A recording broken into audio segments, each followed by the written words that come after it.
All right, we here, man. What's going on?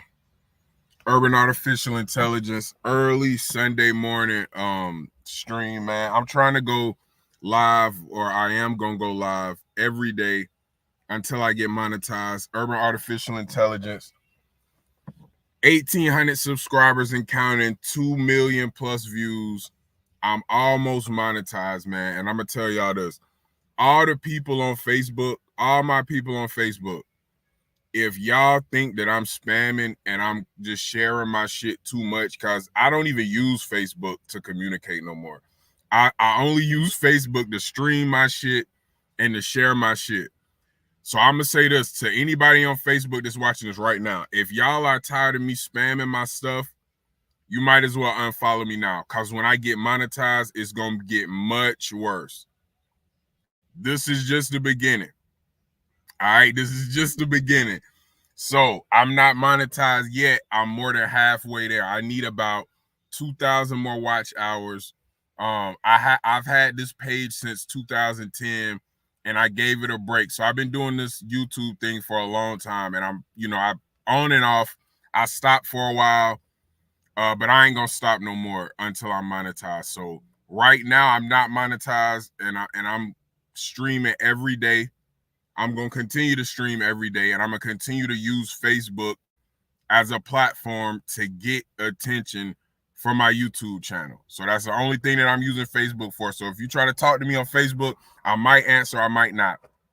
I don't really get on Facebook to discuss my personal life. I don't get on Facebook to talk to people. I might talk to people in the DMs, but I'm just selling shoes on Facebook, and I'm trying to get my channel going. So like I said, if y'all think I'm spamming now, go ahead and unfriend me, because once I start getting a check for this, which will be in the next few months, is going to get even worse. But let's just get into some of the topics real quick, man. Like I said, early Sunday morning stream, I want to talk about a couple things. All right, really 3 things specifically.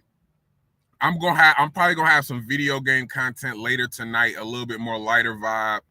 And I want to talk about some boxing stuff and maybe some NBA stuff a little bit later to kind of lighten the mood a little bit. But because I feel like I've been talking about Kendrick and Drake a lot, which everybody has. You know what I'm saying? It was a slow news weekend. So, you know what I'm saying? That's kind of what happens. But we did have a couple of things happen, all right, or at least a couple of things that I caught wind of. The Not Like Us video shoot, of course. We're going to talk about that. Not only are we going to talk about that, we're going to talk about Drake's next move, because I think a lot of people are, I don't know, man. You know, I created a lot of content about this, and I constantly said that it wasn't over. I said that over and over again. I talked about how the beef wasn't over, how shit was going to keep happening. If you want to say the rap, the exchanging of songs, going back and forth, if you want to say that's over and Kendrick won, that's cool. But this feud is not over, and everything is gonna get answered sooner or later. Whether it's a reply or with an answer to Kendrick video, or whether it's social media stuff, this stuff is gonna keep going. All right, because Kendrick is pushing this far, and I think that he's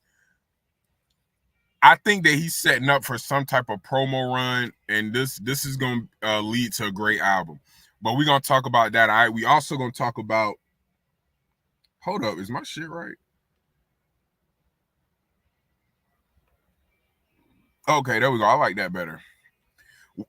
We also going to talk about Donald Trump pulling up to QT, I think his name, OT7Q or OTQ7, whatever this nigga name is, Kwani, pulling up to him in the trenches of Philly.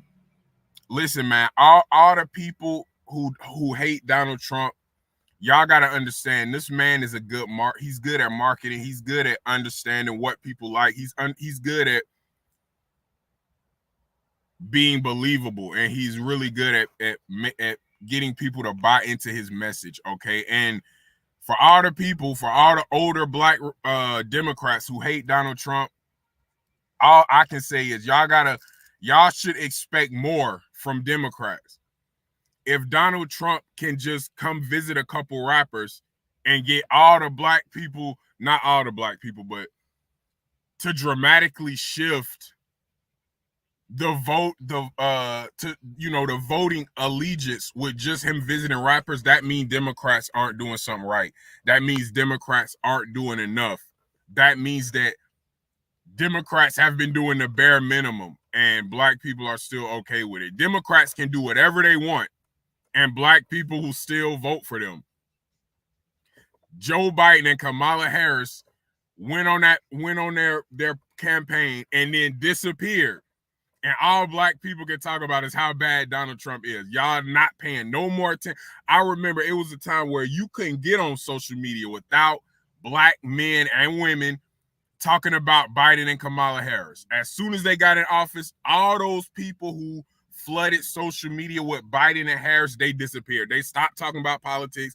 They start talking about other shit. That's goofy to me. And that shows how little interest black people really have in politics. Black people are interested in image and black people want to be pandered to. If you pander to a black person, you don't have to give them results. You can just pander to them and they'll be happy that you pandered to them. They'll be happy that you care about their feelings. You don't got to produce no results. If you just pander to them, they're happy with that, okay? And I'm not in that group, okay? I'm fucking with Trump so far. I'm rocking with Trump. I don't really like neither of the candidates, but at this point, Trump is a better candidate than Joe Biden, in my opinion. I don't give a fuck what nobody think about it. And we also gonna talk about Kefe D. All right, we're gonna talk about Kefe D. He got bail. He may be released on bail, but he cannot do no more fucking videos, man. He can't do no interviews. He need to go home and just lock himself in a room and just chill with his family, man. Because them interviews got him in the situation, in my opinion. Of course, and we're gonna get into that deeper. Of course, that proffer agreement. Yeah, we gonna get into that because that go kind of deep, and that has something to do with what's going on with YSL Woody now. They kind of put themselves in the same situation. You see what happened when you cooperate with the police. That's why you don't cooperate with the police if you're doing crime. It's never going to end how you think. Even if it does, they always have the power. That's why you never cooperate with the police if you're a criminal. It's never the right choice. Kefe D and YSL Woody are prime examples. All the people who say YSL Woody's flipping it and he's going out like a G. No, he's not. He already told. All right, like Kefe D. When Kefe D did that proffer in that interrogation and he was telling, he told. That's telling. All right. Even though the other people are dead, he may not have hurt his co-defendants, but he hurt himself. When you're a criminal and you cooperate with the police, you're fucking up. You fucked up. Don't cooperate with the police if you do crimes, okay? Don't cooperate with the police under any circumstances. It don't matter what the circumstances are. Once you decide to do a crime, keep it to yourself. But let's get into Kendrick Lamar, man. Let's take a look at this video shoot. It was lit. We're going to get it. That fuck 'em up. We've all heard this song before. The video shoot was lit. The environment looked lit. The whole city popped out. And let me say this, man. All the people saying, I thought Drake said the LA fucked with him harder than they did. Man, that's just the saying that rappers say. Every rapper says that to somebody they beefing with.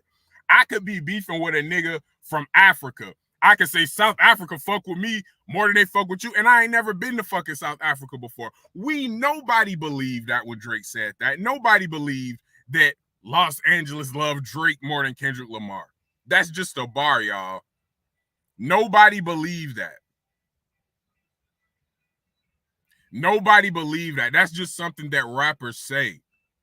Nobody thinks LA fuck with Drake more than Kendrick. Drake isn't even from the United States. Drake is from Canada. He's not from the United States. How can a city as big as LA with as much culture as LA fuck with somebody that's not from the United States more than somebody that was born there? That sounds ridiculous, man. That was just a bar, y'all. Nobody believed that. A lot of people coming out to this video shoot, that didn't prove nobody wrong. Nobody was shocked at that. Police out there heavily, as they should be. They go YG, Roddy Ricch, and see, this is everybody was showing love, man. DeMar DeRozan, all the people who was at the pop out came to the video and they showed up. And I think that was strategic by Kendrick, man. And this is a strategic thinking media platform. So we got to talk about it. And see, I want to know, where do y'all think Kendrick is going next, man? We're going to talk about Drake's next move. We seen some posts from OVO Mark. What do y'all think is Kendrick's next move? Is it an album? And I'm going to be real. I didn't think that this would be the same record. I thought he would diss Drake. You know, obviously Not Like Us is about Drake. I thought when he shot the video and he put it on his album, the lyrics would be changed. That it wouldn't be focused around Drake, around the claims of Drake being a pedophile. But that's not the case. When I looked at the behind the scene footage, it was the same lyrics. They still had the A minor bar in there. So I was wrong. I admit I do that all the time. I always admit I'm wrong. If you watch my streams, you know I'm not that type of content creator. I always admit when I'm wrong. But I was wrong there. I thought this would be a different version. It would be a more radio-friendly version. I didn't see a summer banger being centered around pedophilia. I just didn't. I didn't see that. Maybe I was wrong. We'll see when the record drops. We'll see how much it get played. Obviously, this is already a win for Kendrick. People love the song. It's a great song. Great beat, great vibe. I don't believe the stuff in the song. I don't believe Drake is a pedophile, but sonically, the song sounds good. The song is good, man. So, and this is just some behind the scenes stuff. What's the white girl name? Bobby and Bumpton with the Bobby, whatever her name is. Can I cut this shit down? members. What's bracket? You gotta say what's bracket.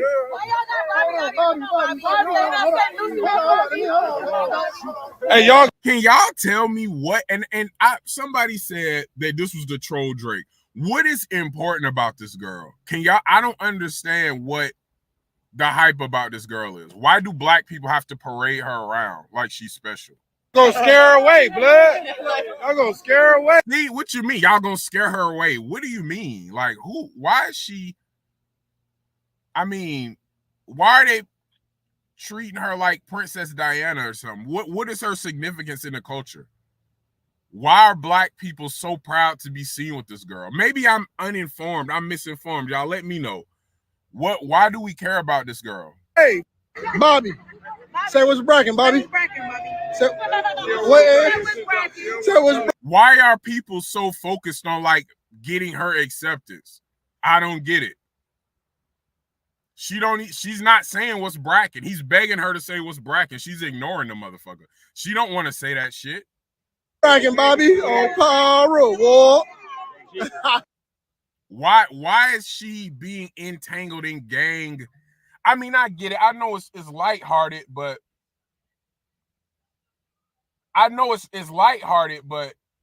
that's still kind of weird to me. Hold on, my son want to play Roblox. I can't play with you right now, dog.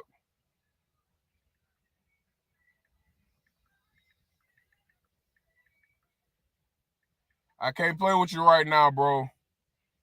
We're gonna play later though, I'm sure. But okay, back to Bobby. I don't know how to pronounce her last name. Bobby and Bumpton with the members. Yeah, man. Cause maybe I need to educate myself. Maybe I need to get on my little shit and do more research. Because I don't understand. I don't understand what's the hype behind her. Or I mean, I she's a funny, she has a funny personality. You know, sometimes it seemed kind of forced. Like her type of comedy is really not my type of comedy. That like awkwardness, that I think that's kind of played out.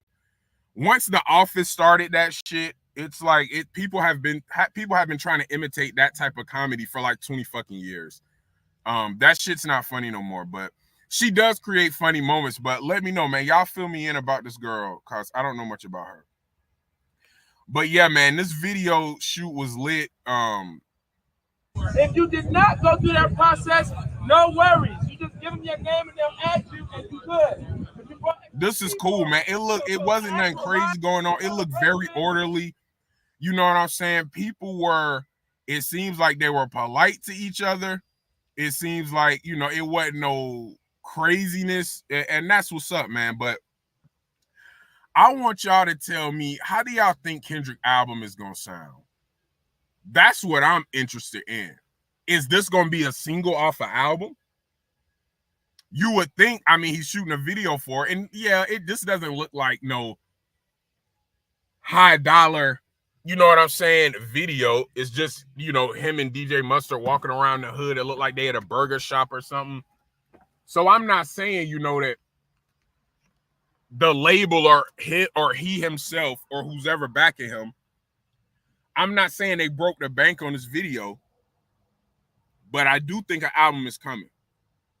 And for him to shoot a video for this song, and let's be real, this song is a huge song.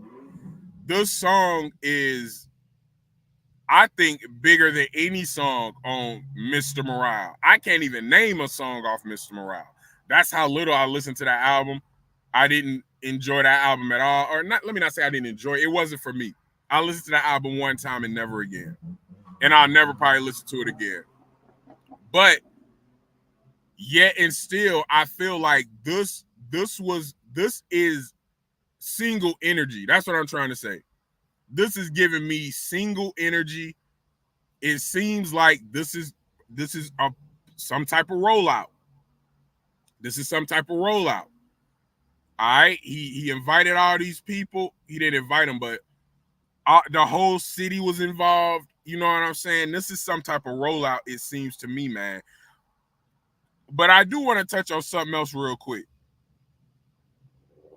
Why the game was not there.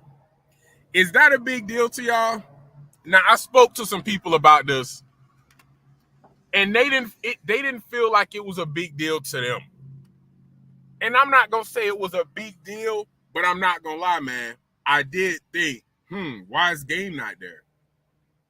And I'm not saying he should have performed or been on stage dancing or anything, but for Game to not be in the building at all, not even in the crowd, not even in the audience, I don't know.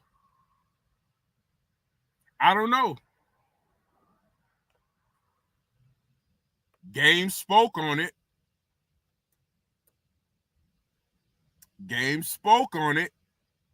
And I'm going to be real, y'all. I've watched this before.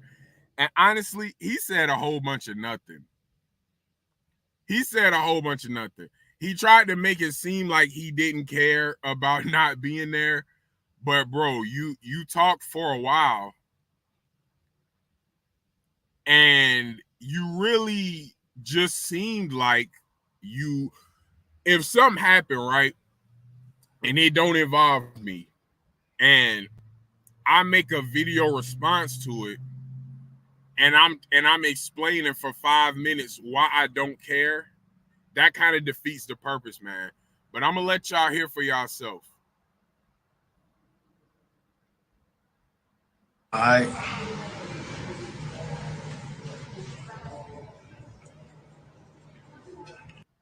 And we're not gonna watch the whole thing. I just get a idea of his thoughts and his feelings about this, and tell me if I'm off. I feel like he cares.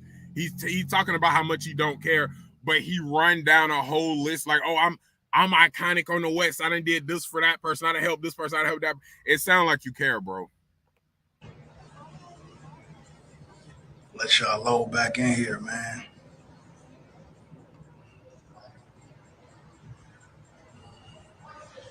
What's up with it? What's up with it? Everybody load in. I'm gonna wait till at least we get like 500 to a band in here. Yeah, I don't know what's up with my other page with the live, but for some reason it's like not letting me go live on LA Confidential. So we here. What's up with it? What up? Am I in Cali? I'm always in Cali.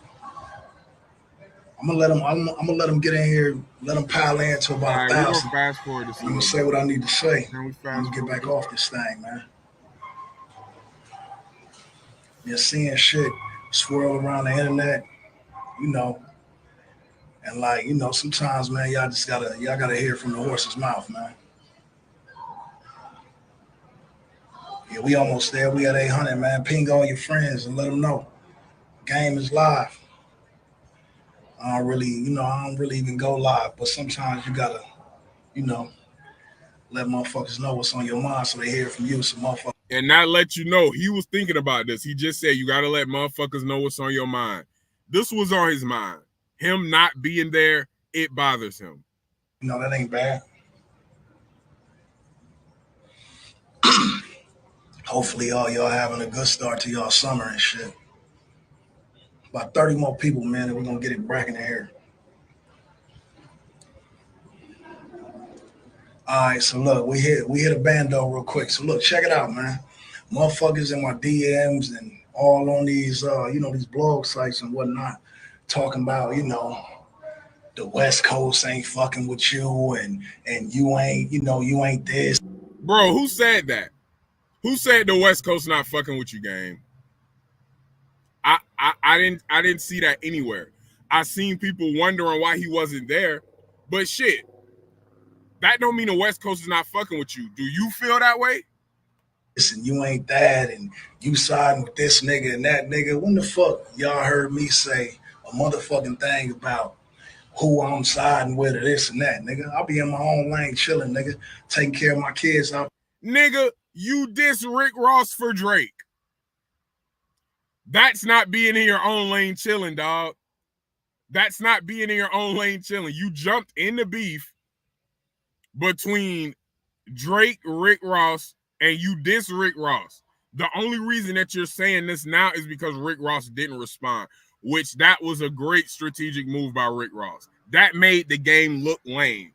I'm going to tell y'all, rappers, that is a cautionary tale. If you diss somebody without them dissing you, they have the power to make you look corny if they don't respond. Game's diss wasn't even that bad. But by Rick Ross saying it wasn't good enough to respond, it makes Game look lame. Whether it was good or not. When you try to just jump out and get attention like that, you're letting somebody else dictate your image. The fucking way, nigga. That's how I made it this far in this fucking game, man. A lot of y'all, a lot of y'all fans and shit, it's kind of easy to sit where y'all sitting at your house and try to look and gauge this shit from where y'all sitting. But it's nigga, you're sitting at your house too now. a lot of fuckery that go on in this industry, man, and that y'all can see from what happens to some of some of y'all certain celebrities y'all follow and whatnot. This shit ain't what it's all cracked up to be, and because I don't want to play internet games with niggas all the time or be on this motherfucker every day or be on these people red carpet. You see how long-winded this is? You see how long-winded this is? He not even addressing not being there. Address the direct question. When you ask somebody something and they do what he's doing, you got to pay attention to stuff like that. They're doing all this shit. I like that shit ain't for me, man.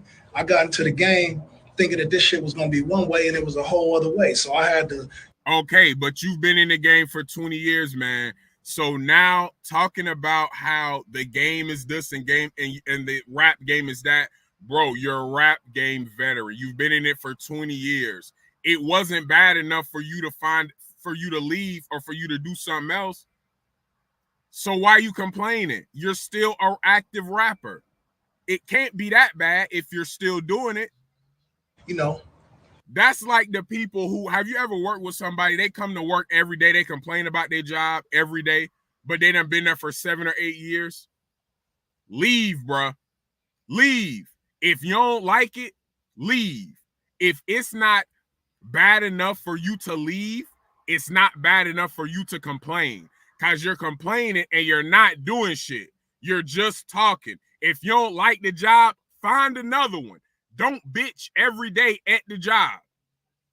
Navigate myself through this shit, you know, my whole time in this shit. And I've been in this motherfucker since 2003. And you still here complaining. If it was that bad, you would have left. Right? Because that's when I got signed to Aftermath, 2003.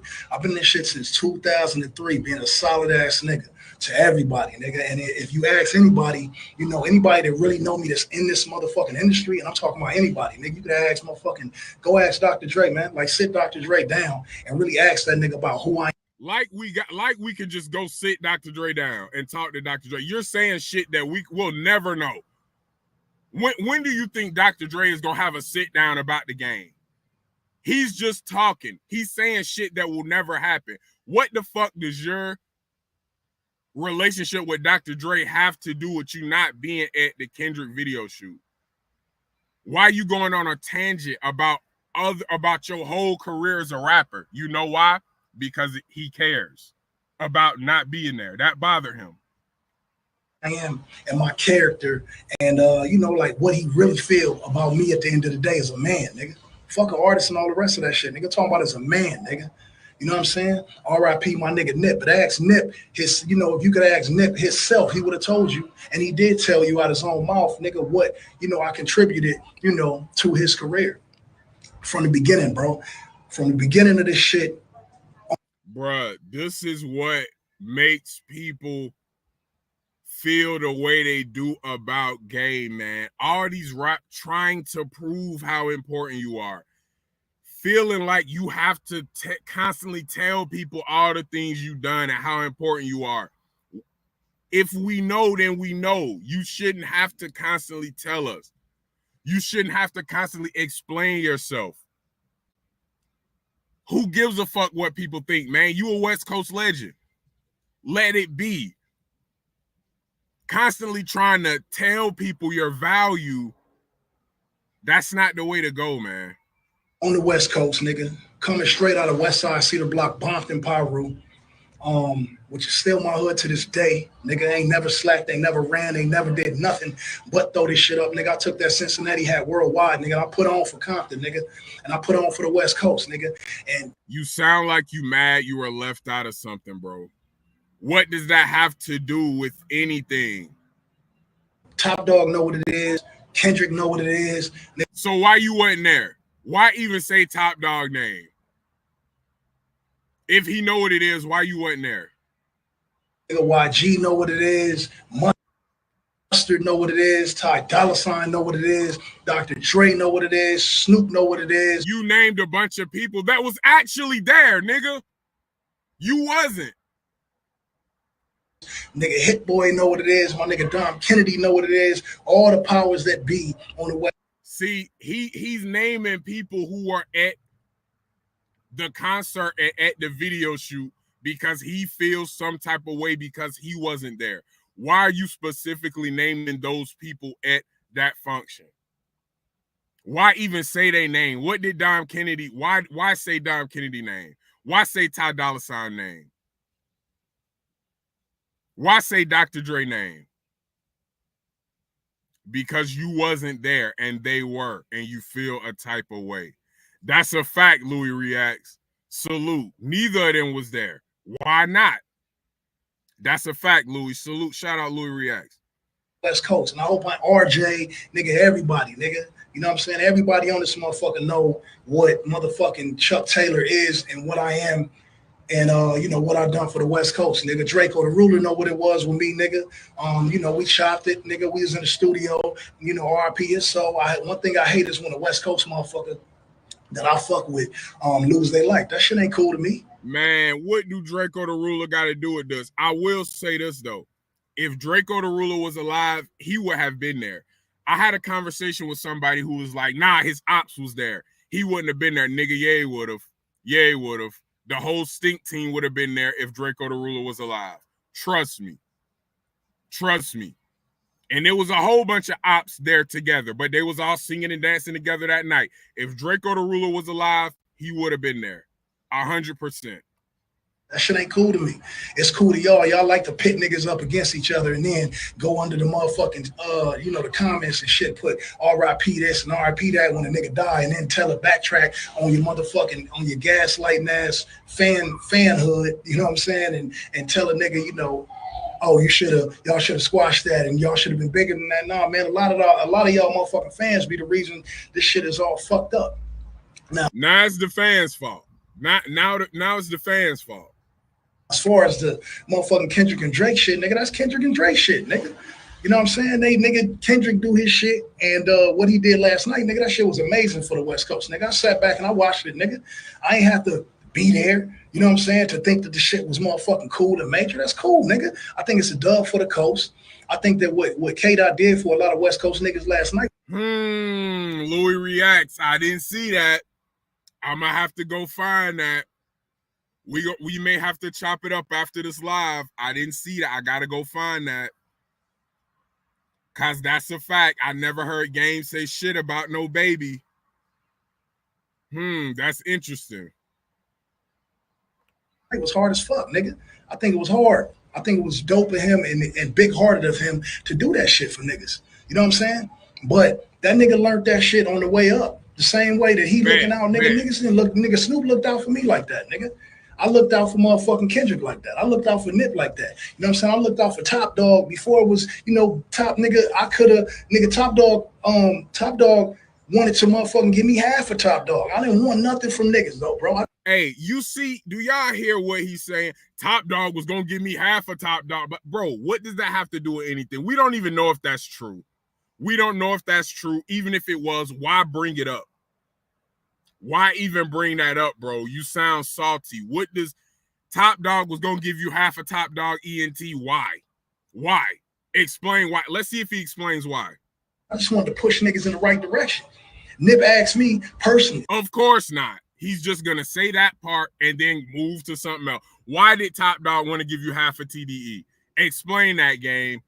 What were the stipulations? Can you go deeper? What he could do to pay me back for what I did for him, nigga. I met Nip on the streets, nigga. I brought Nip in the studio, nigga, Encore Studios, Burbank, California. Nigga, I got on 2 of his songs, nigga. Bro, what does that have to do with anything, Game? What does that have to do with anything? Why are you telling these stories that happened 15, 20 years ago? That has nothing to do with why you wasn't at the video shoot, bro. And let him go do his thing, nigga. And Nip rose to his celebrity and to his power, nigga. But, nigga, I was just a step on the ladder for some, I was just, there for a nigga that was already gonna go to the moon. But niggas.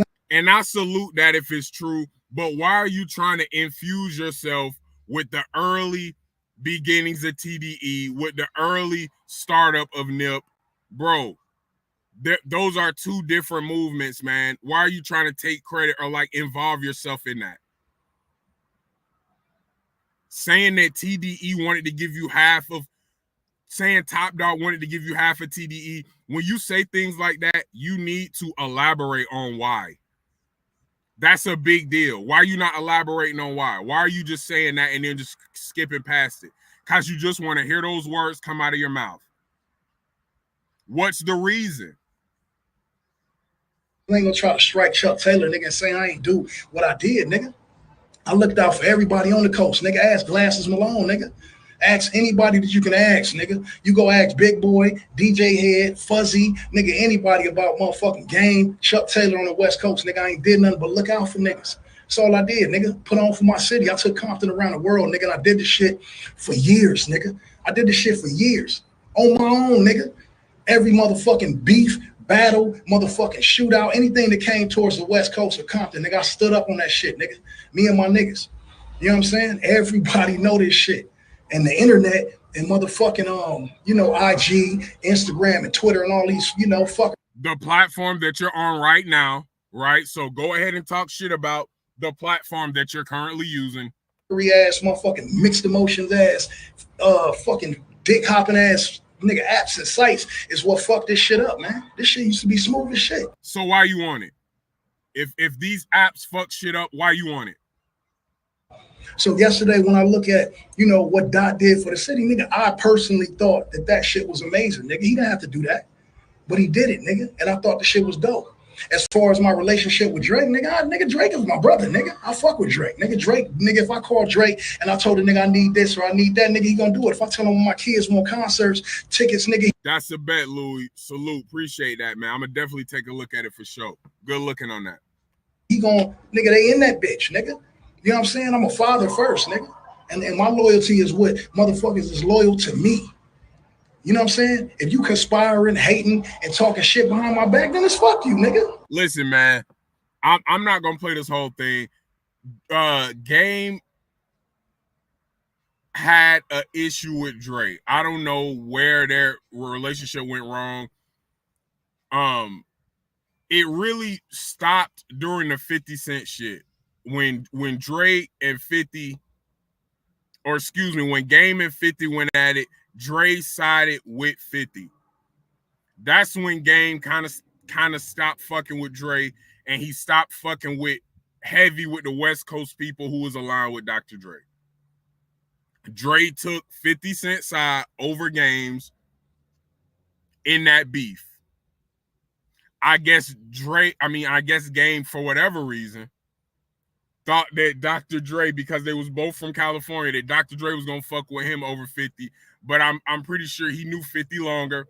He had more interactions with 50, and he made more money with 50. Let's be real. He made more money with 50 Cent than with Game. Is money everything? No, but Dr. Dre had no reason to stop fucking with 50. And I guess when he didn't, or when Dr. Dre decided to stay neutral, or maybe he stopped fucking with Game, I don't know, that rubbed Game the wrong way. It's fuck you, nigga. And niggas know what it is with me, bro. I'ma stand on this shit and you can't move me, nigga, unless you move me. And it take a lot to do that, nigga, because niggas ain't the only niggas out here pushing no lines on the West Coast, nigga. Niggas ain't the only niggas out here pushing lines, nigga. See, you see how I don't even want to finish this. All he's basically doing is trying to say, hey, I'm cool too. Even though I wasn't at the video shoot, I'm still cool. I'm still important. Man, cool, man. We know you're important, Game. We know you're cool. We think you're important, bro. But that's just something that I wanted to touch on, man. I hope he gets the respect that he feels he deserves, because we love Game. We fuck with Game music. He has a classic. The first documentary is a classic album. Regardless of whatever I say about Game, the documentary is a classic. You know what I'm saying? He has good albums. Jesus Piece is a good album. I still listen to songs off of that album today. Ale Boumaye is one of my favorite songs. That's a unique song that I love and I've listened to for a long time. I play that song like it's new. So Game's skill as a rapper and his influence in the West Coast, it can't be diminished. But I think when he does things like this and he tries to like prove his worth, it kind of makes shit worse, man. But the reason I brought this up, and let's see what OVO, let's see if I can find it. OVO Mark posted some stuff. I actually want to talk about this too. I actually want to talk about this real quick. Since we're talking about Drake and Kendrick. Vori spoke on OVO, all right? Ryan Garcia claims Drake deleted XXX Tentacion. This is something else that people got to stop doing. Y'all have got to stop affiliating Drake with the XXX stuff. We know what happened to XXX. It's literally on camera. We know why XXX passed. We seen what happened. We seen the footage. We know what happened. Stop saying Drake had something to do with that. If y'all want to say he was dissing him afterwards, I don't know. I can't interpret his lyrics. There was some lyrics that make sense. Obviously, one of the lyrics in Mob Ties where he says Louis bags in exchange for body bags. We know the money that was taken from XXX, after he was murdered, was in a Louis bag. So they murdered XXX and they took the Louis bag. Or let me say, they deleted XXX, then they took the Louis bag. But we found out later that Vori wrote that. So Drake didn't even write that. Now, what's other lyrics that you could look at and say maybe he was talking about XXX? I don't think he was. I don't think he was talking about XXX. However, other people think he was, and that's their opinion. They can have their opinion. That's cool. Nothing wrong with that. But as far as linking Drake to this man dying or this man being killed, saying that he had something to do with his murder, people have to stop doing that. People got to stop doing that, man. I get it. Drake is just this huge mega star, but that's not fair, man. That's not fair. Saying that he killed somebody as infamous and as beloved as X without no proof, all y'all doing is looking at lyrics, that's wrong, man. We seen why X passed. We seen what happened. The guys, it was a bunch of broke dudes that, let's be real, it was a bunch of broke dudes who didn't know how to get money. They didn't know how to make money. They were poor. And they seen a guy who know how to get money. And they killed him for the money. It wasn't deep like that. It wasn't some huge conspiracy. It wasn't some calculated plan. It was a bunch of poor broke niggas who didn't know how to make money, who didn't know how to get food for themselves, who didn't know how to, enjoy life. They didn't know how to be financially independent. They were broke. They seen a dude who knew how to get money. And they wanted some of his money. They tried to rob him, and he fought back, and they shot him. So that's how XX died. All this stuff about Drake doing something to XXX, can we stop that, please? Now, back to what Vori said. He posted, "Sorry to break y'all's hearts, but Drake and the whole OVO is my family forever. This internet shit be weird as hell. I love Cash and Sal, and Abel is my idol." That's the guys from The Weeknd. Or that's the guys from XO in The Weeknd. Y'all wanted me to talk. There y'all go. I don't even do the internet shit ever. And he is one person who's right. I don't be hearing him doing no internet shit.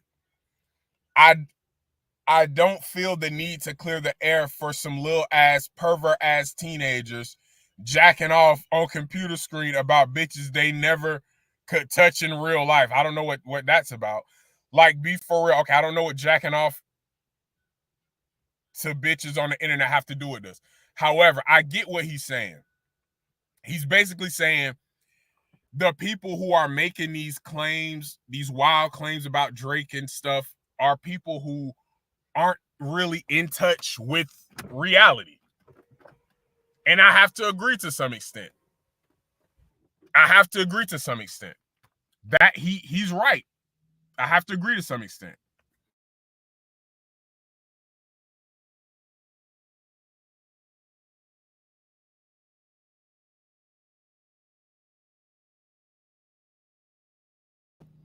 If you actually believe that Drake had something to do with X passing, you're on the internet too much. You've probably never been part of no real case. You've probably never been a part of any real gun violence for you to think that somehow this relates to Drake. So I get what he's saying. He's saying that people who feel that way ain't really outside, which makes sense. That makes a lot of sense. But salute to Vori, man. He keeping it real. And I like how he said he rocked with Weeknd too. I'm pretty sure he don't wrote music for them. I'm pretty sure he's written music for Weeknd. I'm pretty sure he's written music, for everybody over there at XO. And he rocked with them. And he's saying, look, I get it. Y'all are beefing with Drake, but I fuck with both of them. And that's not playing both sides, man. Because at the end of the day, they were all friends at once. If I'm friends with somebody, if I'm friends with two people and they fall out, am I choosing sides because I'm staying cool with both of them? Is that picking sides? Or is that just me letting y'all fix y'all's issue? I think it's more about him staying out of it and him letting them fix the issue that they have with each other. And it's nothing wrong with that. It's nothing wrong with that. That's not him playing both sides, man. But that was just my thought about this whole Kendrick situation. I'm waiting for the album, man. I'm ready for the album. I can't wait to see how it sounds. And as far as Drake, I can't find it was somebody from OVO. I've been trying to look for it. I can't find it. Academics post so much. It was somebody from OVO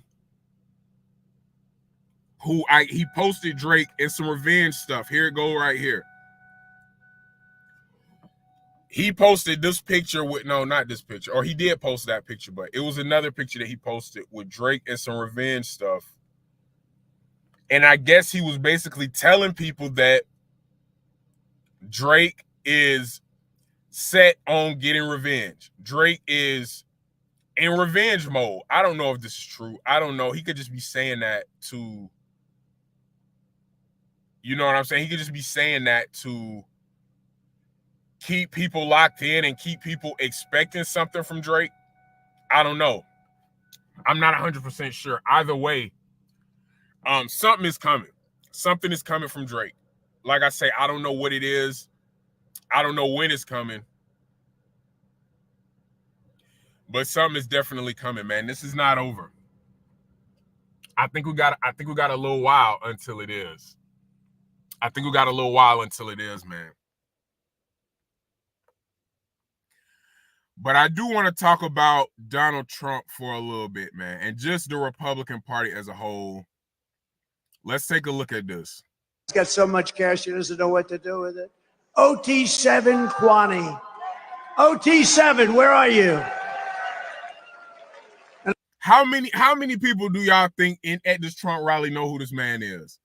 How many people do y'all think at this Trump rally know who OT7 Kwani is? Y'all, I'm going to be honest. Donald Trump even knowing who this guy is kind of impressive. It's kind of impressive. I don't even think the Democrats would look into even doing anything like this. The fact that he did the research and he took the time to find out who OT7 Kwani was is kind of impressive, man. I'm not going to lie. Obviously, as a presidential candidate, he's going to have to do more than know who rappers are. But this was kind of surprising. And I love that hat on you. That hat looks great. Thank you. Great honor to have you. We have a Philly rapper. He's going places. I'll tell you, he's got so much cash, he doesn't know what to do with it. And y'all hear that? Him saying he got so much cash, he don't know what to do with it. Donald Trump knows how to play to people's strengths. He knows that's the image Kwani wants. OT7 Kwani wants. He looks at his Instagram. He sees him flashing money all the time. He knows that's how to get on his good side, man. Donald Trump is a good talker. He knows when OT7 Kwani go back to the hood and people hear Donald Trump talking about how much money he got, he knows that's gonna make him look good, man. OT7 Kwani. OT7, where are you? And I love that hat on you. That hat looks great. Thank you. Great honor to have you. We have a... Do we see the Democrats do things like this? Let's be real. Let's keep it a buck. Keep it a buck. Do we see Democrats do things like this, y'all? No, we don't. Do we see Democrats go deep into the trenches? No, we don't. Do we see Democrats go into impoverished areas and actually discuss the issues? Not really. Not like this. Not to this extent. Democrats, like I said, Democrats pander. They talk. They talk. And Democrats know black people are moved by words. Black people are moved by things. You don't have to have actions to move black people. You can just say stuff. You can say I'm not a racist. You can say I love black people. You don't have to show the actions, though.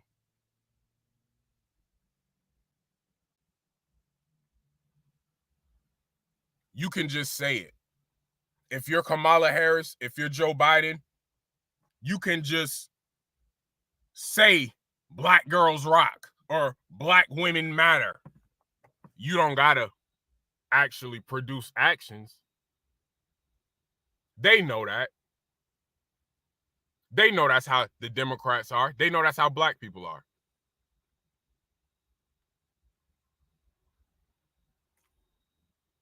Black people need politicians that are action-based. And this, while it's a small sample size of it, Donald Trump linking up with OT7 Kwani is an action. Him going to the slums of Detroit is an action. Is he going to have to do more? Of course. Of course. This is him, OT7 Kwani, on his jet.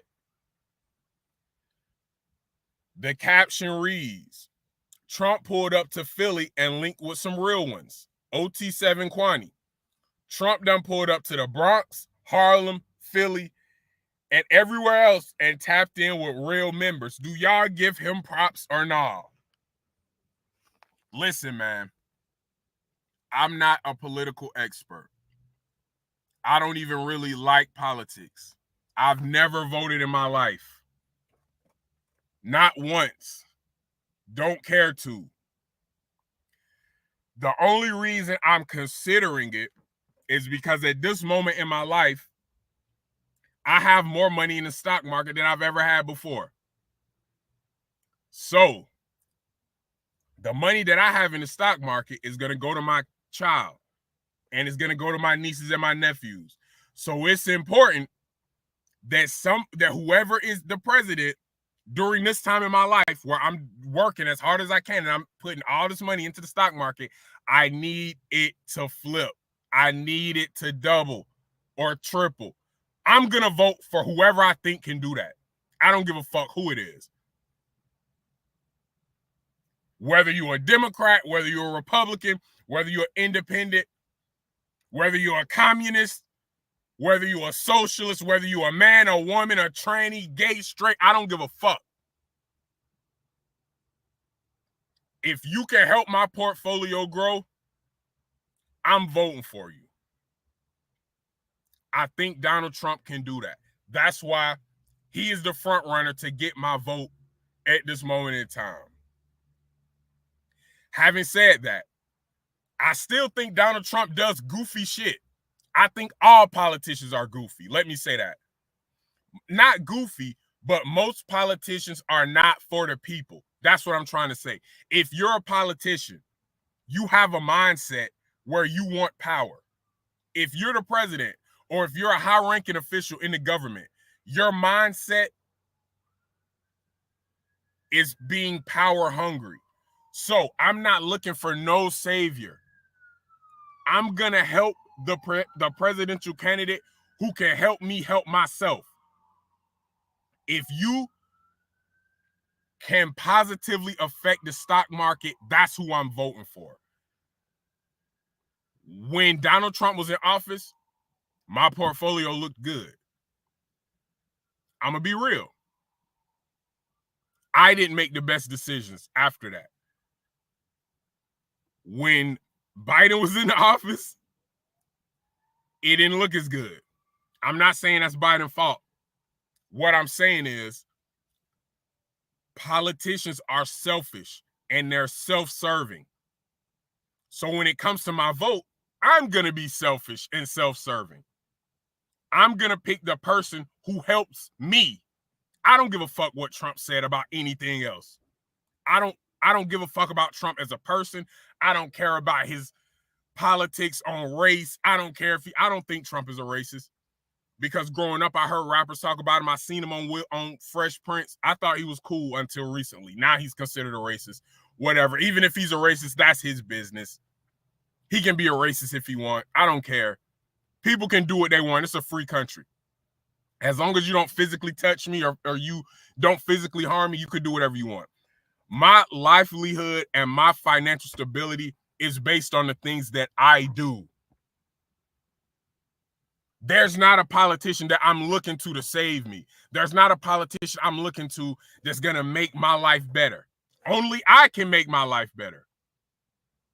Only me. Nope, there's not a politician alive that can save me.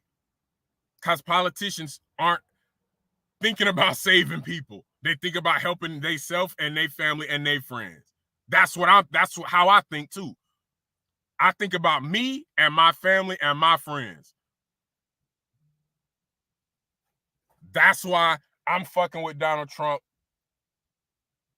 so far to this point. So, for my black people,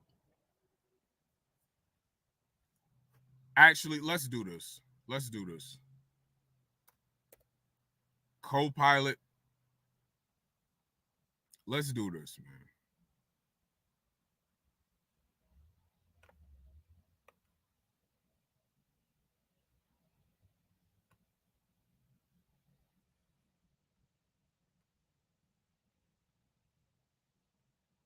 Let's do this. Why has Donald Trump been meeting with rappers? Former President Donald Trump recently appeared at a rally in the Bronx where he invited two rappers on stage. These rappers, Chef G and Sleepy Hallow, have been I covered that in an earlier live if you want to go check that out. But this has been something that he's been doing. charged in a sweeping gang case, with one of them facing attempted murder charges. It's an interesting development, especially considering Trump's ongoing trial in his New York hush money case. The presumptive Republican presidential nominee's appearance with suspected gang members has drawn attention, given his recurrent criticism of New York and other Democrat-run cities as crime-ridden.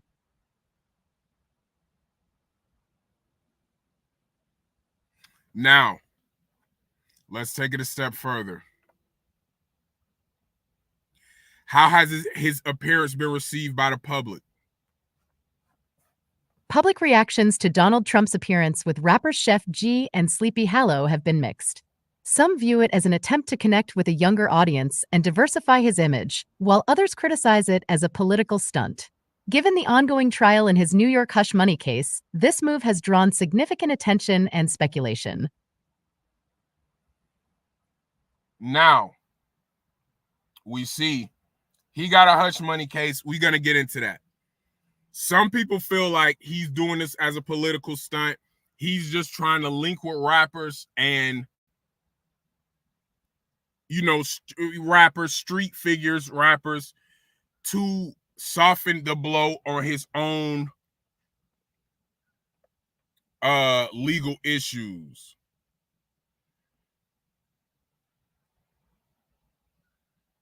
So what's going on with Trump's legal issues? Why was Donald Trump indicted, in case you don't know? Donald Trump was indicted on several charges. The unsealed 16-page indictment accuses him of 34 felony counts of falsifying business records. These records were allegedly meant to conceal hush money payments to individuals who claimed extramarital affairs with Trump. The indictment suggests that these payments were made to illegally support his presidential campaign. In addition, a 13-page statement of facts released by the Manhattan District Attorney details Trump's alleged fraudulent actions during the 2016 presidential election, including efforts to suppress negative information. Okay, in my opinion, what they're saying is the girl Stormy Daniels, who he fucked, nobody cares about this, man. But the girl Stormy Daniels, who he fucked, he paid her hush money, but he made it look like it was for his campaign for some political shit. Does he deserve to go to jail for that? No. If they want him to pay a fine, like he's not even a president anymore. If they want to pay him a fine, or make him pay a fine, or do something like that, or even if they would just say, hey, you can't be the president no more, you can't run for president no more, that would be fine. But to say he needs to go to jail for this, I don't agree with that. I don't think he's done anything that he deserves to go to jail for. Like, this is the governmenting. I don't think this is, him cheating on his wife, fucking Stormy Daniels, paying her to not tell nobody. I don't think nobody need to go to prison for that. I mean, that's my personal opinion. But are there more black people supporting Trump than in the past? Let's get into that. Certainly. The trend among black voters' support for Donald Trump has indeed shifted over the years. In 2016, Trump received 8% of the black vote, the highest level of support by black voters for any Republican since George Bush in 2000. By the 2020 U.S. presidential election, that support had surged to 12%. Recent polls show that if the elections were held today, 17% of black voters would vote for Trump, while 20% would choose someone other than Trump or Biden. This growing support could have implications for the upcoming presidential election in November. Listen, man, that number is going to get higher. That number is going to get higher, man. That number is going to get higher. All right, more and more black people are coming around. And if you notice, Microsoft Copilot, they stopped answering my questions when I started getting real deep about black people and Trump. They said, look what they said. It might be time to move on to a new topic. Microsoft, Copilot, Bill, Bill Gates, what's up, man? Once I start asking deep questions, they say it might be time to move on to a new topic. All right, now, I ask a lot of questions, man. I ask important questions too. I'm not a dumb nigga, or I am, but I know how to ask the right questions. I'm a regular nigga, but I ask good questions. I ask unregular nigga questions. That's why they said, hey, Steve, you're doing too much. It might be time to move to a new topic. All right, I'm watching y'all, Microsoft Copilot. Don't show me that you know everything, but then when I start asking important deep shit, you say, oh, it might be time to move to a new topic. Nah, nigga, we gonna stay on this topic. But for the last thing, let me ask Microsoft Copilot this. What are the main reasons in the shift of support? Let me know.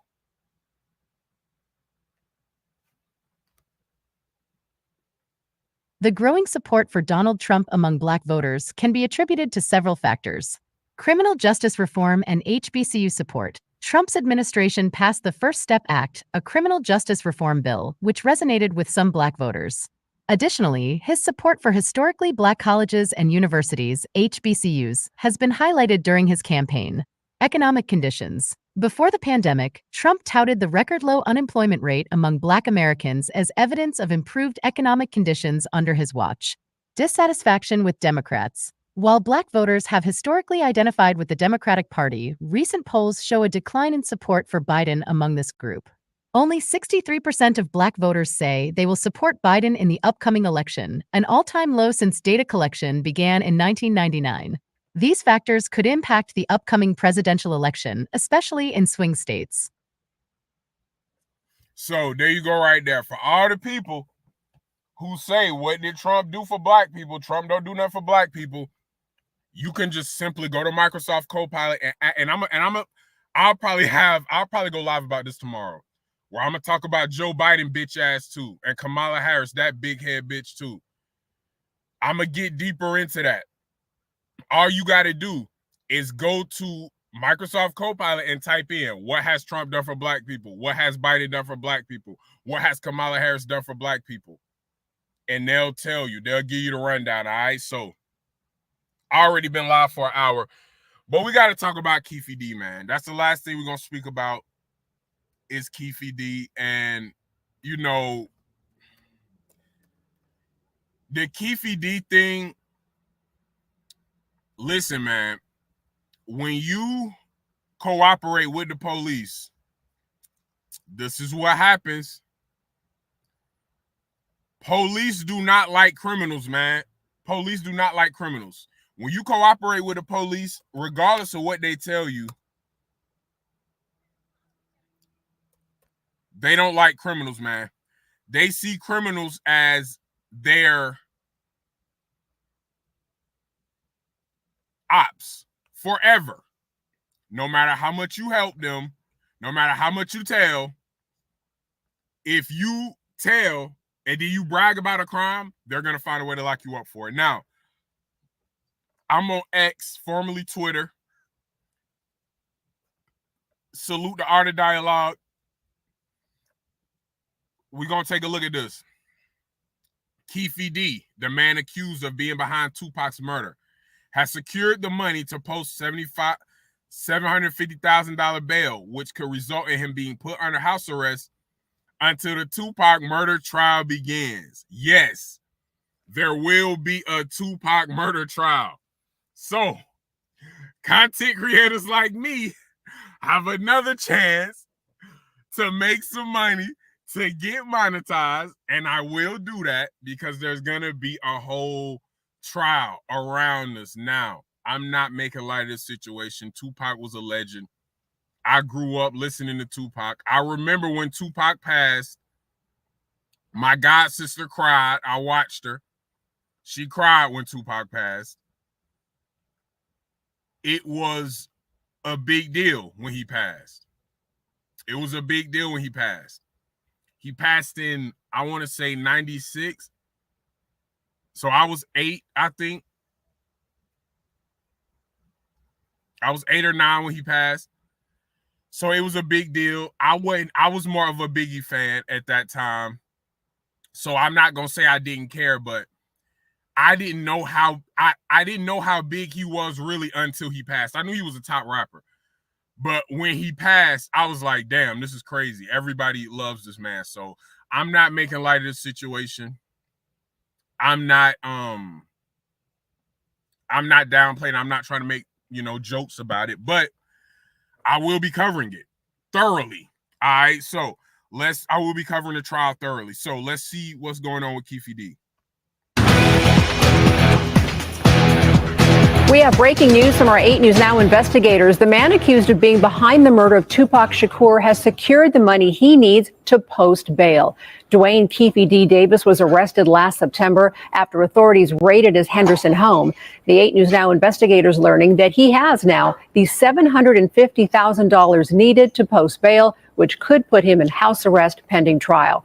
There's a lot more on this story that you can read at 8newsnow.com. Now, he secured the money. He got the $750K. What is next for Kefe D when he's on house arrest? This is going to be big, man. This is going to be big. He could be out until the trial, until the Tupac trial. Again, I'm going to cover this thoroughly. This is important, man. This is hip hop. This is a strategic thinking media platform. What Kefe D does, I wonder if there's going to be anything about interviews. I'm sure there won't be, because that's going to be common fucking sense. His lawyer is going to say, bro, nigga, you better not even watch YouTube. He going to be like, nigga, YouTube better not even be in your browser. Don't even say Vlad. I don't even want to hear you say DJ Vlad. Don't even say DJ. Say disc jockey. Because if you even think about talking to DJ Vlad, nigga, it's going to be a problem. He need to stay as far away from DJ Vlad as possible. He need to block DJ Vlad. Don't have no interviews. Don't talk to nobody about this. Okay, do y'all think he's going to go through with this? I don't know. I don't know, man.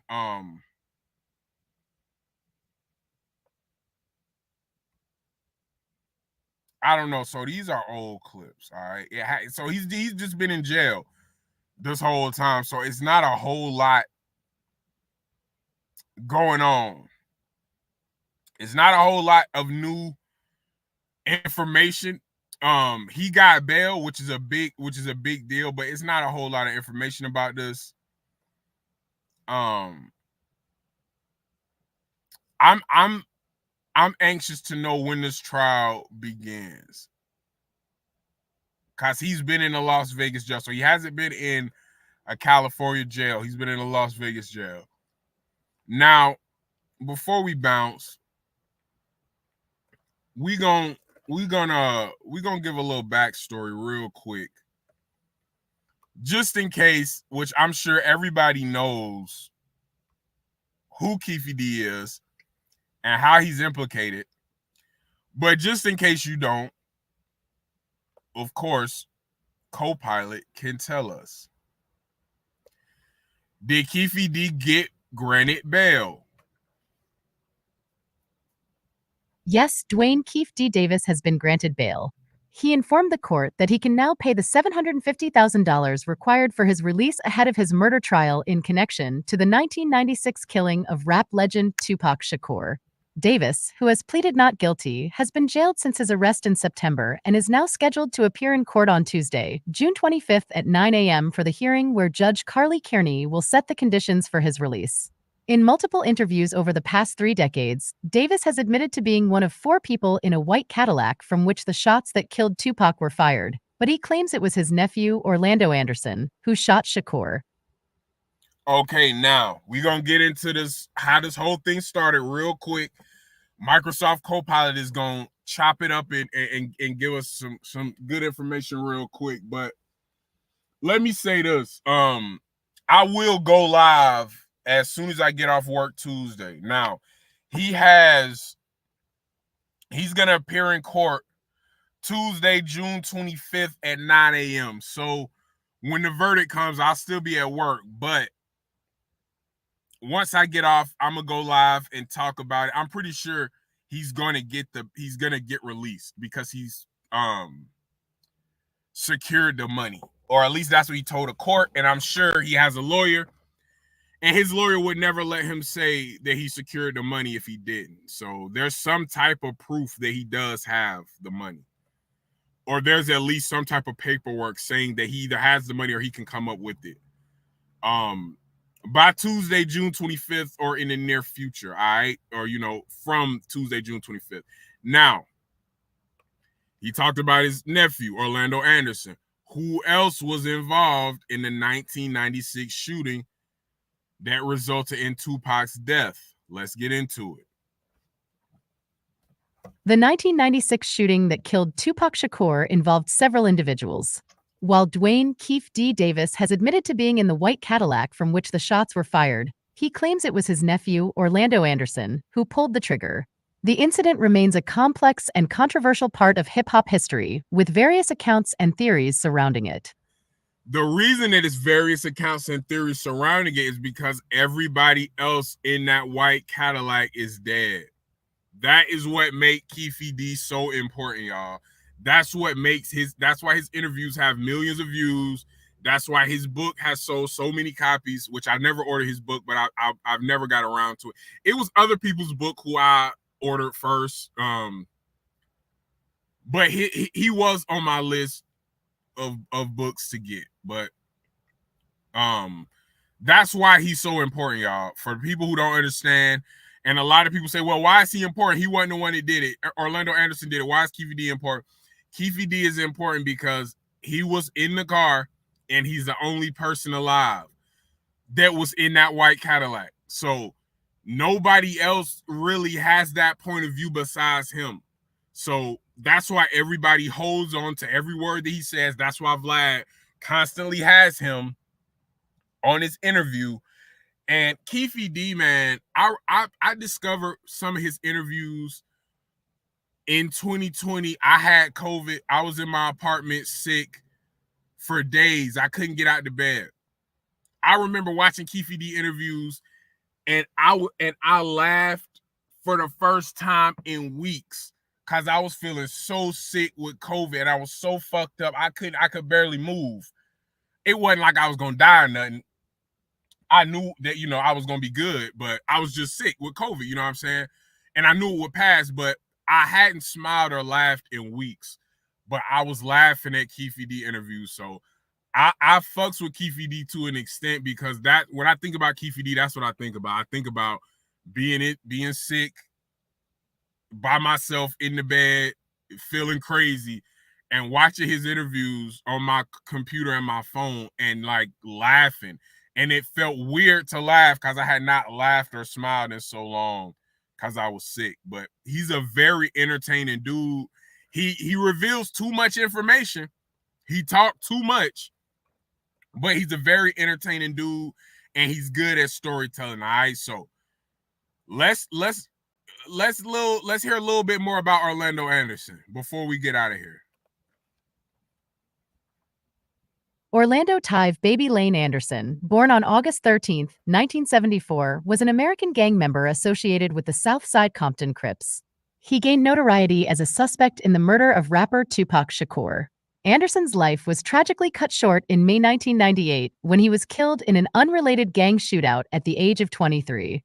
His involvement in the Tupac case remains controversial, with conflicting accounts and theories surrounding the events leading up to the shooting. Okay, so he died due to another unrelated incident. So he was only 21 when he allegedly killed Tupac, all right? So he was an active gang member very early, and that's what everybody's saying. That was public knowledge. People are even saying that he had killed people before Tupac. He had other murders before Tupac. So, and when you look at Kefe D and you look at how that whole Southside Compton Crips movement was, it's not surprising. All right, they was killing each other for no reason at a high rate. So that's not surprising. But what a lot of people don't know is what led up to this. What made Orlando Anderson kill Tupac? It wasn't just somebody hating on Tupac. I know when rich, famous rappers die, we say, "Oh, they hating." That wasn't it, y'all. It was a reason. It was a reason. Let's get into it.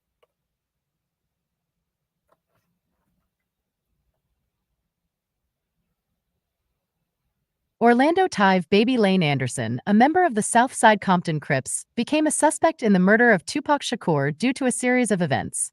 Here's what we know. Altercation. A whole series of events, all right? Pay attention. He didn't just see Tupac and say, "Oh, Tupac got all the money and all the bitches, let's kill him." That's not what happened. At Lakewood Mall. In July 1996, Anderson and his entourage assaulted Trayvon Lane, an employee of Death Row Records, at Lakewood Mall. They attempted to steal Lane's Death Row medallion. This move angered Suge Knight, Tupac Shakur, and the rest of Death Row Records. Okay, now, don't let that confuse you, y'all. Don't let that confuse you. Orlando Anderson, his nickname is Baby Lane. That was his nickname. His last name is Anderson. He assaulted a dude whose last name is Lane. Okay? So, he assaulted a dude at a mall who was an employee of Death Row Records at Lakewood Mall. They attempted to steal Lane's Death Row medallion. He told Suge Knight about this, and they told the rest of Death Row Record. So that's why Tupac was killed, y'all. It wasn't Suge Knight. It wasn't a conspiracy theory. It wasn't white record labels. That is why Tupac was killed, because of an altercation at Lakewood Mall in July of 1996. Orlando Anderson and other Southside Compton Crips assaulted a man named Trayvon Lane, who was an employee of Death Row Records, and they tried to take his chain. That is what started it. Trayvon Lane, the employee of Death Row Records, went back and told Suge Knight and Tupac. He said, "Hey, Orlando Anderson and some Southside Crips tried to take my chain." That is why Tupac died. So let's see what happened next. At MGM Grand Las Vegas. On September 7, 1996, Trayvon Lane spotted Anderson at the MGM Grand Las Vegas and informed Tupac and the death row entourage that Anderson was responsible for snatching his medallion. Tupac confronted Anderson, leading to a severe beatdown by 5 men. This beating occurred just hours before Tupac's shooting. Okay, so Trayvon Lane, who was a Death Row Records employee, told Suge Knight and Tupac that Orlando Anderson tried to take his chain. On September 7th, at the Mike Tyson fight, Trayvon Lane seen Orlando Anderson at the MGM Grand in Las Vegas. So they just happened to both be at the fight. A bunch of West Coast niggas was there. They just happened to be, and you know, Kefe D had money. Kefe D was a big drug dealer, so he had money. He had money to just go to Vegas and go to the Mike Tyson fight and bring all his Crip friends with him, because he was rich. He had money. So it wasn't unusual for him to be in the same place as rappers and other rich entertainers. So when Trayvon Lane seen Orlando Anderson, Trayvon Lane was with Tupac, and he said, "Hey, Tupac, that's the guy that tried to steal my chain at the Lakewood Mall in July of 1996. Let's go beat him up." So they did that. Tupac and 4 other guys went over there and they beat Orlando Anderson up. Rumors and denials. Despite initial statements by Las Vegas MPD homicide detective Lieutenant Larry Spinoza that Anderson was not a suspect in Tupac's shooting, he was subsequently named a suspect. Rumors circulated that Anderson had bragged about shooting the rapper, although he later denied this claim in an interview with Vibe magazine. Ultimately, Anderson's involvement remains controversial, and he was never formally charged in connection with Tupac's murder. His life was tragically cut short in an unrelated gang shootout in May 1998. Okay, now, if I beat a dude up on camera and hours later I get shot, of course the person that I beat up is going to be a suspect, y'all. That's, for them to say that he wasn't a suspect, that's fucking stupid. Who would believe that he's not a suspect? If I'm on camera beating a dude ass, me and 4 of my friends are on camera beating a dude the fuck up, and 2 or 3 hours later I get killed, of course the police are going to talk to the guy that I beat up. You don't have to be Sherlock Holmes. You don't got to be Dick Tracy to understand that, to put 2 and 2 together. So he was obviously the main suspect, okay? You know, now he got in an interview with Vibe, and there's a interview, he does interviews about this. You know, he was alive up to 2 years after this, and he always said he was innocent, but let's be real. Suge Knight was a Blood or affiliated with Bloods. They was affiliated with Crips. They beat Tupac ass. Suspects say that the shots came from a white Cadillac. Him and Kefe D was driving around in a white Cadillac. I mean, you put 2 and 2 together. I don't know if he was the gunman, but it's safe to assume he was in the car. All right, it's safe to assume he was in a white Cadillac, as Kefe D says he was. Now, bringing it back up to speed, let's ask Microsoft Copilot. How was Kefe D arrested if he had immunity? Because everybody thinks, well, he had immunity, how he was arrested. First of all, this is why you don't cooperate with the police, man. The police are gonna say anything to make you tell, but let's get into that. Let's get into this first. Dwayne Kefe D. Davis, a member of the Southside Compton Crips, was arrested despite having previously struck a deal for temporary immunity. Here's what happened. Proffer agreement. In 2008, Kefe D participated in a proffer session, also known as a Queen for a Day agreement. During this session, he provided information to... And nigga, that's what you're gonna be, Queen for a day. They ain't gonna arrest you that day, but once that day is over, they gonna knock at your door. Prosecutors about what he knew regarding Tupac Shakur's murder. Under this agreement, what he revealed couldn't be directly used against him in court. Self-incriminating interview. Probably not in California, but the murder happened in Las Vegas, and Kefe D lives in Las Vegas. You got to pay attention to stuff like that. Over the years, Kefe D has given multiple interviews discussing the killing and his involvement. He admitted to being in the car with the shooters during the incident in Las Vegas. That's crazy. In one interview, he even described how he narrowly avoided shooting Tupac himself. His detailed accounts led law enforcement to consider him the mastermind behind the crime. Of course it did. So this is what they did. They're gonna say, oh, well, you didn't do it, so we're not gonna charge you with murder, but we're gonna charge you with conspiracy for murder.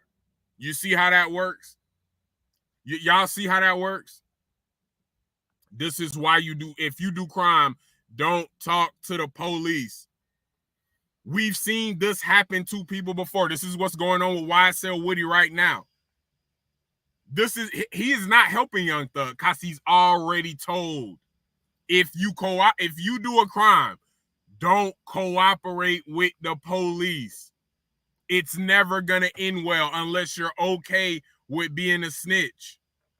Despite the immunity agreement, authorities arrested Kefe D on murder charges related to Tupac's death.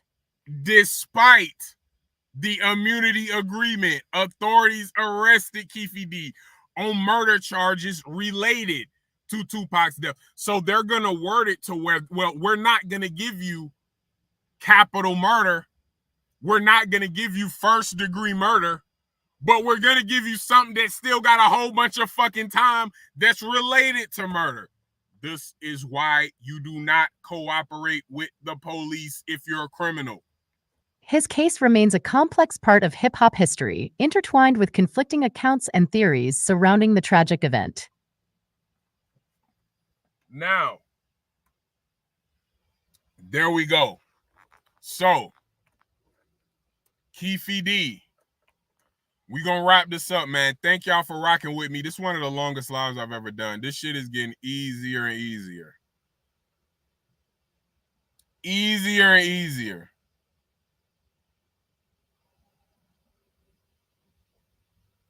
Now, DJ Academics just posted Rip Fulio.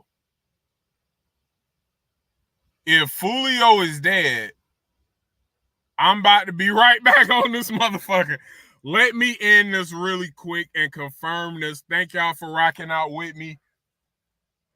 If Fulio is gone, I'm going to be back in a couple hours. We going to get into it, man. Urban Media, Strategic Thinking Media Platform. Thank y'all for rocking out with me for an hour and a half. Like, share, subscribe. Help the channel grow. 1,800 subscribers. 4 million views. Excuse me, my bad. I'm gassing it. 1,800 plus subscribers. 2 million plus views. Like, share, subscribe. Even if you don't, it's still going to get like, share, and subscribe too. Because I got 1,800 subscribers and 2 million views. Thank you. And I'm going to see y'all on the next one. Peace.